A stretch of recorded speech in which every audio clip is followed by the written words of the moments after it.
اور کئی ہزاروں سالوں تک یہی سلسلہ جاری رہا اور پوری دنیا میں آکسیجن ہی آکسیجن پھیل گیا۔ زمین پر زیادہ آکسیجن ہونے کی وجہ سے یہ جاندار چیز آہستہ آہستہ مرنا شروع ہو گئی، کیونکہ اس کے لیے آکسیجن ویسے ہی تھا جیسے آج ہمارے لیے کاربن ڈائی آکسائیڈ ہے۔ تب تک زمین مکمل طور پر ٹھنڈی ہو چکی تھی اور زمین پر آکسیجن بھی بہت زیادہ ہو چکا تھا، لیکن پھر ایک وقت ایسا بھی آیا جب پوری کی پوری دنیا آج کے مارس کی طرح لال ہو چکی تھی اور وقت کے ساتھ ساتھ زمین کی ٹیکٹونک پلیٹس میں دراریں پڑنے لگی، جس کی وجہ سے زمین کے اندر موجود لاوے کی نہریں کھلے میں ابلنے لگی۔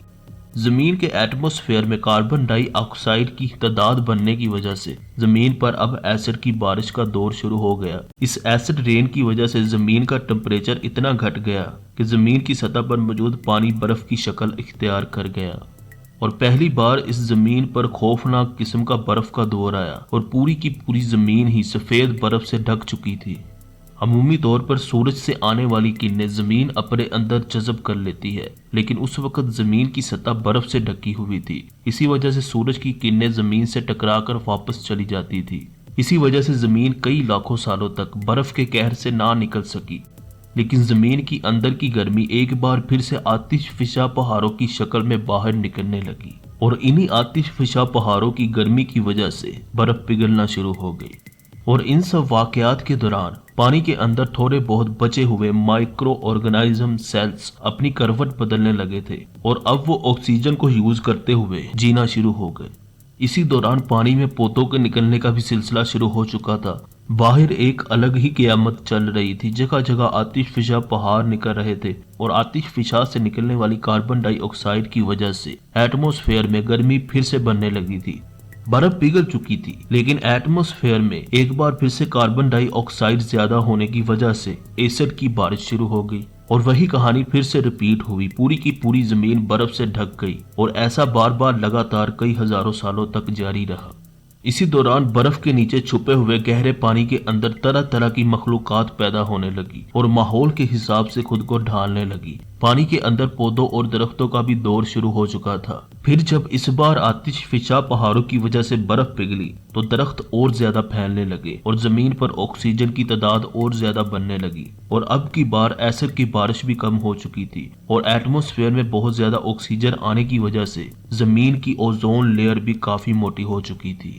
اور آج سے 47 کروڑ سال پہلے زمین کی سطح پر پہلی بار موسز نامی ایک پودے نے جنم لیا اور پھر کئی ہزاروں سالوں تک زمین کی سطح پر الگ الگ قسم کے پودے اگتے رہے اور اب زمین نیلی ہونے کے ساتھ ساتھ ہری بھی دکھنے لگی تھی۔ اس وقت درختوں کی لمبائی 100 فیٹ یعنی کہ 6 منزلہ بلڈنگ جتنی ہوا کرتی تھی اور یہی وہ وقت تھا جب کچھ سمندری جانور سمندر سے خشکی کی طرف قدم بڑھا کر زمینی جانوروں میں منتقل ہو رہے تھے۔ اب کچھ سمندری جانور سمندر سے باہر رہنے لگے تھے اور ماحول اور وقت کے ساتھ ساتھ ان کی جسامت اور حلیہ بدلنے لگا اور کچھ جانور ڈائناسور کی شکل اختیار کر گئے۔ جن ڈائناسورز نے پودے کھانے شروع کر دیے وہ 100 فیٹ سے بھی زیادہ لمبے ہو گئے اور جنہوں نے گوشت کو ترجیح دی وہ چھوٹے چھوٹے مگر تیز رفتار بن گئے۔ خشک زمین کا 90% حصہ بنجر اور ریگستان میں بدل چکا تھا اور بس سمندر کے کناروں والی زمین پہ ہی ہریالی ہوا کرتی تھی جہاں پر ڈائناسورز رہتے تھے۔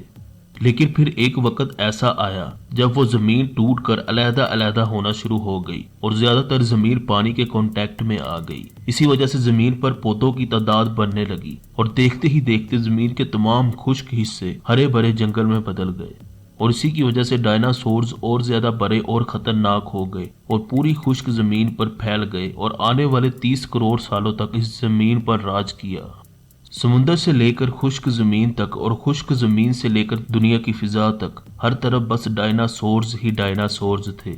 لیکن پھر ماؤنٹ ایورسٹ سے بھی بڑا 4.5 لاکھ کروڑ کلو گرام وزنی ایک ایسٹروئڈ زمین کی طرف لائٹ کی سپیڈ سے بڑھ رہا تھا۔ جیسے ہی وہ زمین کے ایٹماسفیئر میں داخل ہوا تو اس میں ایک خوفناک آگ لگ گئی اور اسی آگ کے ساتھ جیسے ہی وہ زمین کے ساتھ ٹکرایا تو اس ٹکراؤ کے نتیجے میں اتنی بھیانک انرجی نکلی جتنی کہ 10 کروڑ نیوکلیئر بومز کے ایک ساتھ پھٹنے سے بھی نہیں نکلتی۔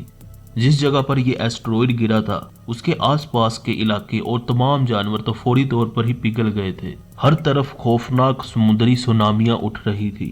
پوری زمین پر اس دھماکے سے اٹھنے والی دھول پھیل چکی تھی۔ بڑے بڑے زلزلے شروع ہو گئے اور زمین مکمل طور پر آگ کی لپیٹ میں آ چکی تھی۔ اگلے چند گھنٹوں میں پوری زمین کے ایٹموسفیئر میں پھیلی ہوئی جان لیوا گیس اور دھول کی وجہ سے زمین ایک بار پھر سے جہنم میں بدل چکی تھی، اور اس طرح ڈائناسورز کا اس زمین سے راج ختم ہو گیا اور تمام ڈائناسورز مر گئے۔ لیکن کچھ ایسے جاندار بھی تھے جو کہ زمین کے اندر رہا کرتے تھے، جس وجہ سے وہ اس قیامت سے بچ گئے تھے۔ اب پوری دنیا پر اندھیرا ہی اندھیرا چھا چکا تھا، کیونکہ زمین کے ایٹموسفیئر میں دھول ہی دھول پھیل چکی تھی اور سورج کی روشنی زمین تک بالکل بھی نہیں پہنچ پا رہی تھی۔ ایٹموسفیئر میں کاربن ڈائی آکسائڈ ایک بار پھر سے بڑھ چکی تھی اور پھر سے کروڑوں سال پہلے والی کہانی رپیٹ ہوئی، اور ایسڈ کی بارش کی وجہ سے زمین ایک بار پھر سے برف کی لپیٹ میں آ چکی تھی۔ لیکن اس بار برف زیادہ دیر تک نہیں جمی رہی، 80-90 ہزار سالوں میں ہی برف پگھل گئی اور ایک بار پھر سے زمین ہری بھری ہو گئی۔ اور پھر اللہ پاک نے آدم علیہ السلام کو اس دنیا میں بھیجا۔ اب وہ کیسے بھیجا یہ صرف اللہ پاک ہی جانتا ہے۔ سائنس تو اسے ایوولوشن کا نام دیتی ہے، یعنی کہ بندر سے انسان تک کا سفر، لیکن میں اس بات کو بالکل بھی نہیں مانتا اور کسی مسلمان کو ماننا بھی نہیں چاہیے۔ لیکن خیر، پھر دنیا پر انسان کا راج آیا اور وقت کے ساتھ ساتھ انسان ترقی کی طرف بڑھتا رہا، اور آج انسان اس قدر ترقی کر چکا ہے کہ انسان کی حکومت صرف زمین پر ہی نہیں بلکہ انسان تو اب دوسرے سیاروں پر بھی جانے کی سوچ رہا ہے۔ دوستو، اس زمین کو یہاں تک پہنچنے کے لیے 450 کروڑ سالوں کا وقت لگا ہے، لیکن انسان نے صرف پچھلے 100 سالوں میں ہی اس زمین کو اتنا گندا کر دیا ہے جتنا کہ اس زمین کی تاریخ میں آج تک کسی جاندار مخلوق نے نہیں کیا ہوگا۔ ہم اسی کہانی کو رپیٹ کر رہے ہیں اور زمین کے ایٹموسفیئر کو گرم کر کے کاربن ڈائی آکسائڈ کی تعداد بڑھا رہے ہیں، اور اگر ایسا ہی چلتا رہا تو کبھی نہ کبھی پھر سے ایسڈ کی رین شروع ہو جائے گی، اور پھر آپ اگلی بات تو جانتے ہیں کہ کیا ہوگا۔ سائنسدانوں نے تو وارننگ بھی جاری کر دی ہے اور یہ بھی پیشن گوئی کر دی ہے کہ فیوچر میں زمین کیسی ہوگی۔ فیوچر میں زمین کیسی ہوگی یہ بہت جلد ہم اپنی کسی ویڈیو میں ڈسکس کریں گے۔ آج کے لیے اتنا ہی۔ ویڈیو اچھی لگی ہو تو اسے لائک کریں اور اس طرح کی لیٹسٹ ویڈیو سب سے پہلے دیکھنے کے لیے ہمارے چینل کو سبسکرائب کر کے بیل آئیکن کو ضرور پریس کر دیں۔ اللہ حافظ۔